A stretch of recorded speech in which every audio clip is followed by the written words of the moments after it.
رجب کے مہینہ میں اللہ تعالیٰ کے نبی کو اللہ تعالیٰ نے اپنے پاس بلایا، جس کو ہم معراج کہتے ہیں، شب معراج، لیلۃ المعراج، اور اس کے لیے اہتمام بھی کیا جاتا ہے عبادات کا، خیرات کا۔ یہ اللہ تعالیٰ کی بہت بڑی قدرت میں سے ایک چھوٹا سا نمونہ تھا کہ 3 کپڑوں میں اٹھایا اور سارے خلا کے پردوں کو چاک کروا کے 7 آسمان کے دروازے کھلوا کر سدرۃ المنتہا پہ جبریل کی بھی بس ہو گئی کہ اس کے آگے اتنا بھی اوپر گیا تو جل کے راکھ ہو جاؤں گا، تو اس سے اوپر آپ تشریف لے گئے، اور پھر عرش خوشی سے جھوم اٹھا، اہتز عرش الرحمن، عرش خوشی سے یوں جھوم رہا تھا۔ خوشی میں انسان بے خود ہو کر جھومنے لگ جاتا ہے، تو اللہ کا عرش جھومنے لگا آپ کی آمد پر، اور پہلی ہستی ہیں جن کا قدم اللہ کے عرش پر پڑا، اور اللہ تعالیٰ اور اللہ کے محبوب کے درمیان جتنے نور کے پردے تھے اللہ نے سب ہٹا دیے، اور السلام علیک ایھا النبی ورحمۃ اللہ وبرکاتہ، اللہ تعالیٰ نے ایسا خوبصورت سلام پیش کیا۔ تو اللہ کے نبی پہ قربان جاؤں، انہوں نے اپنی امت کو بھی شریک کر لیا، السلام علینا وعلی عباد اللہ الصالحین، اللہ ہمارے اوپر بھی سلام ہو آپ کا، اور جو میری امت کے نیک لوگ ہیں ان پر بھی آپ کا سلام ہو، آپ کی رحمت ہو۔ تو معراج کا واقعہ اسباب کے خلاف ایک انتہائی عجب اللہ کی قدرت ہے، اور اس میں ایک چھوٹی سی بات عرض کروں کہ جب آدمی پس جاتا ہے نا اور کہتا ہے متی نصر اللہ، یا اللہ تیری مدد کہاں ہے، تو پھر اللہ کی طرف سے جواب آتا ہے الا ان نصر اللہ قریب، بے شک میری مدد قریب ہے، آ رہی ہے۔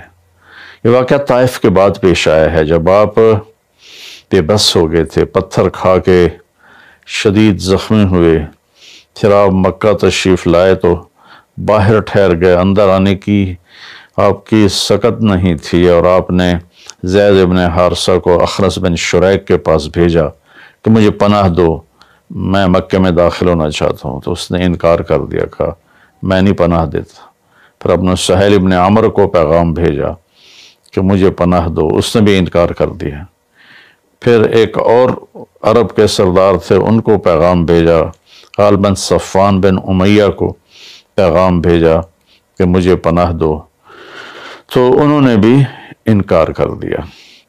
تو پھر آپ نے مطعم بن عدی کو پیغام بھیجا، ان کے بیٹے جبیر صحابی بنے، تو مطعم بن عدی کو پیغام بھیجا تو وہ اپنے بچوں کو لے کر باہر گیا، اور اللہ کے نبی کو اپنے بیٹوں کے ساتھ لے کر مکہ میں انٹر ہوا، حرم شریف میں آ کے اعلان کیا آج کے بعد محمد بن عبداللہ صلی اللہ علیہ وسلم میری پناہ میں ہے، انہیں کوئی ٹچ نہیں کر سکتا۔ ابو جہل نے کھڑے ہو کر کہا تم یہ اس کا کلمہ پڑھ کے کہہ رہے ہو یا اپنی سرداری کے زوم پر کہہ رہے ہو، اپنی سرداری کے بلبوتے پر؟ اور کہا نہیں، میں نے اس کا کلمہ نہیں پڑھا، جو اللہ نے مجھے سٹیٹس دیا ہے اس کی وجہ سے کہہ رہا ہوں۔ کہ پھر ٹھیک ہے، ہم ان کو کبھی ٹچ نہیں کریں گے۔ اس قدر حال سنگین ہو گیا تھا، اور کبھی آسمان کے فرشتے نہیں روئے سوائے 2 جگہ۔ ایک دفعہ جب ابراہیم علیہ السلام نے حضرت اسماعیل کو الٹا لیٹایا اور چھری ہاتھ میں اور سر کے بال ہاتھ میں اس طرح، اور یوں آسمان کو دیکھ کے کہا یا اللہ تو مجھ سے ناراض ہو گیا ہے کہ میرے دل میں اسماعیل کی محبت آ گئی ہے۔ اس پر آسمان کے فرشتے زار و قطار روئے تھے۔ اور ایک جب ہمارے نبی کو پتھر پڑے اور پڑھتے پڑھتے بے ہوش ہو کے گر گئے، اس وقت 7 آسمان کے فرشتے روئے تھے۔ اور پھر ملک الجبال حاضر ہوا، یا رسول اللہ اجازت ہو تو ان کو ایسے پیس کے سرما بنا کے رکھ دوں، ان اطبق علیہم الاخشبین۔ آپ نے کہا نہیں، لا اللہ ان یخرج من اصلابہ من یوحد اللہ، نہیں، اللہ تعالیٰ ان کی نسل میں ایسے پیدا کرے گا جو اللہ کی توحید کو ماننے والے ہوں گے۔ اس تکلیف کے بعد یہ سفر ہوا کہ 27 رجب کو جبرائیل آئے، آسمان سج چکے ہیں، اور ہماری یعنی زبان میں یا ہمارے رواج میں کہ یا رسول اللہ استقبال کے لیے قطاریں لگ گئی ہیں، تو آپ ان کو لے کر گئے۔ آپ ام ہانی رضی اللہ عنہ، حضرت علی رضی اللہ تعالیٰ عنہ کے گھر میں تھے آپ، تو وہاں سے حتیم میں لے گئے، آپ کا سینہ چاک کیا، دوسرے فرشتہ وہ پانی لایا زمزم کا، اس سے آپ کے سینے کو صاف کیا، پھر دل باہر نکالا، اس کو چیرا، اس سے صاف کیا، اور پھر دوبارہ دل کو رکھ دیا، سینے کو بند کر دیا۔ آپ یہ سارا کچھ اپنے ہوش میں دیکھ رہے تھے۔ پھر وہاں سے براق پہ سوار ہوئے۔ براق گدھے سے بڑا قد، خچر سے چھوٹا قد والا ایک جانور تھا، جس پر آپ کو سوار کرایا گیا، اور وہ تھوڑا مستی کرنے لگا تو جبریل بولے تو یہ پتہ ہے تیرے اوپر کون سوار ہیں؟ تو اس کے ساتھ ہی وہ ایک دم سر نیچے کر گیا، اور پھر وہاں سے پرواز کی بیت المقدس، اور وہاں آپ نے 2 نفل پڑھے اور ان کو وہیں چھوڑ دیا، اس کو براق کو وہیں چھوڑ دیا۔ وہاں سے پھر سفر شروع ہوا اللہ کی طرف۔ اس سفر کو اللہ نے یوں بیان کیا ہے، سبحان الذی اسری بعبدہ لیلا من المسجد الحرام الى المسجد الاقصى الذي بارکنا حولہ لنریہ من آیاتنا انہ هو السمیع العلیم۔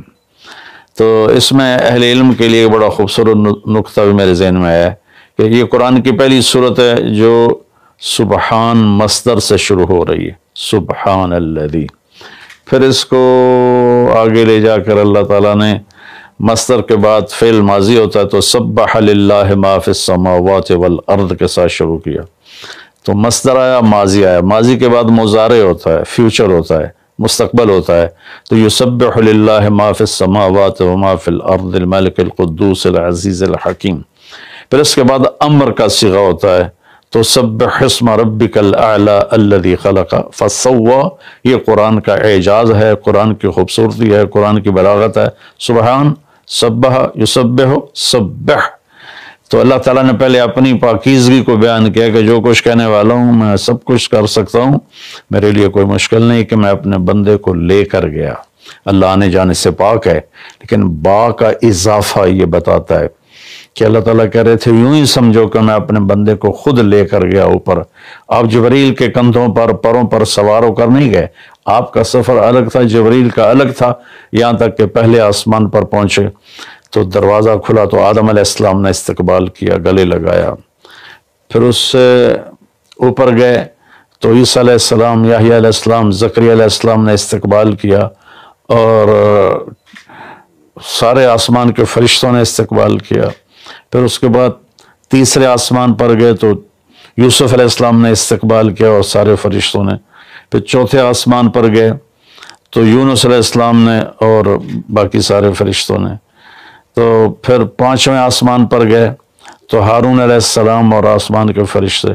پھر چھٹے آسمان پر گئے تو موسیٰ علیہ السلام اور موسیٰ علیہ السلام کے آسمان کے فرشتے۔ اس دن اللہ نے، میں نے پڑھا کہیں نہیں لیکن مجھے لگتا ہے کہ اس دن اللہ تعالیٰ نے سارے فرشتوں کی عبادت کی چھٹی کرا دی ہوگی اور فرمایا ہوگا بس میرے محبوب کا دیدار کرو، استقبال کرو، آج یہی تمہاری عبادت ہے، کیونکہ ہر فرشتہ بے قرار تھا کہ دیدار ہو جائے۔ پھر اب ساتویں آسمان پر گئے، وہاں ایک بیت اللہ تھا، وہاں ایک بزرگ سفید داڑھی والے یوں کر کے بیٹھے ہوئے تھے، یوں کر کے، اور لمبے ان کے بال تھے، لمبی داڑھی تھی، وہ نہیں اٹھے، وہ بیٹھے رہے۔ جب اب قریب آئے تو وہ کھڑے ہوئے اور کہا میرا بیٹا آ گیا۔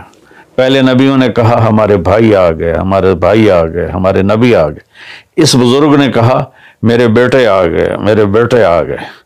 تو آپ نے جبریل سے پوچھا یہ کون بزرگ ہیں؟ تو انہوں نے فرمایا یہ آپ کے دادا ابراہیم علیہ السلام ہیں۔ اس میں اللہ نے ہمیں سبق دیا کہ بیٹا کتنے ہی عالی مقام پہ چلا جائے، اس کی ذمہ ہے اپنے ماں باپ کا ادب کرے، ان کے پاؤں چھوئے، ان کے سامنے سر جھکا کے چلے، یہ ہواؤں میں اڑ جائے، عرش کو چیر کے اللہ تک پہنچ جائے، پھر بھی باپ کے آگے، ماں کے آگے سر جھکانا ہے۔ اور یہ سبق عملاً اللہ نے امت کو سکھایا، پہنچایا کہ اللہ تو جانتے تھے کہ یہ امت اپنے والدین کی کتنی نافرمان ہوگی، اور کتنے ماں باپ ہوں گے جو چھپ چھپ کے روئیں گے، کتنی مائیں ہوں گی جو دوپٹے کے پلو میں اپنے آنسو چھپا لیں گی اپنی اولاد کی نافرمانی کی وجہ سے، بدتمیزی کی وجہ سے۔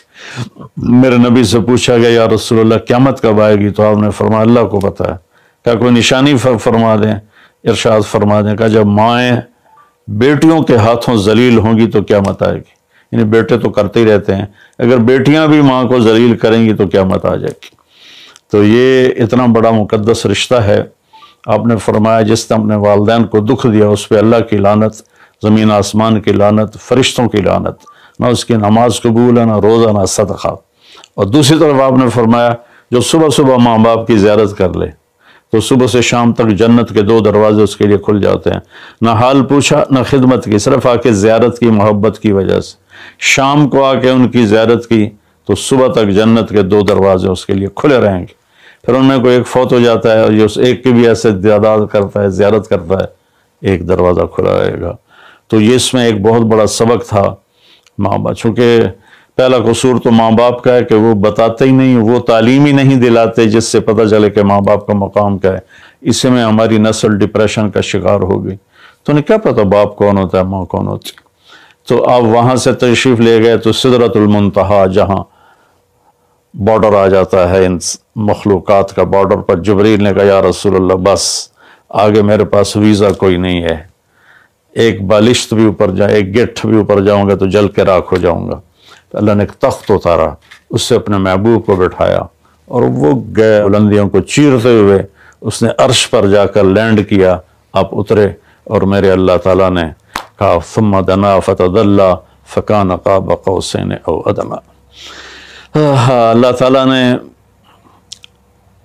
اپنے محبوب کو اپنے قریب کر لیا، اتنا قریب کیا کہ فاصلے مٹ گئے، فاصلے مٹ گئے۔